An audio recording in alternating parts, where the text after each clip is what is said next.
సచివాలయాల చుట్టూ పేపర్లు పట్టుకొని తిరుగుతూ ఉన్నారు. పెన్షన్స్ రాయండి, పెన్షన్స్ ఇవ్వండి 2.5 సంవత్సరాల నుంచి అని చెప్పి.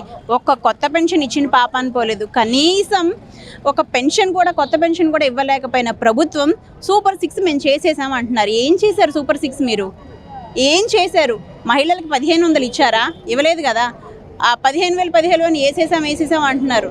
మొత్తం కూడా జరగలా. మొత్తం జల్లెడ పెడితే ఒక 20% ఏమన్నా జరిగిందేమో. అన్ని వేల కోట్లు జగన్మోహన్ రెడ్డి గారు నేరుగా ప్రజలకు ఇచ్చిన జగన్మోహన్ రెడ్డి గారి గురించి ఈరోజు ఆంధ్రజ్యోతి రాస్తుంది అంటే ప్రజలందరూ కూడా కళ్ళారా చూస్తున్నారు. జగన్మోహన్ రెడ్డి గారి పరిపాలన ఎలా జరిగింది అనేది చూశారు. ఈరోజు ఈ కూటమి వాళ్ళు ప్రతి దాంట్లో కూడా స్కామ్ చేసి డబ్బులు సైడ్ చేస్తున్నారే తప్ప ప్రజల సంక్షేమానికి గురించి కానీ, ప్రజల మంచి గురించి కానీ ఈ 2.5 సంవత్సరాల్లో ఒక్కరోజు కూడా పాటుపడలేదు.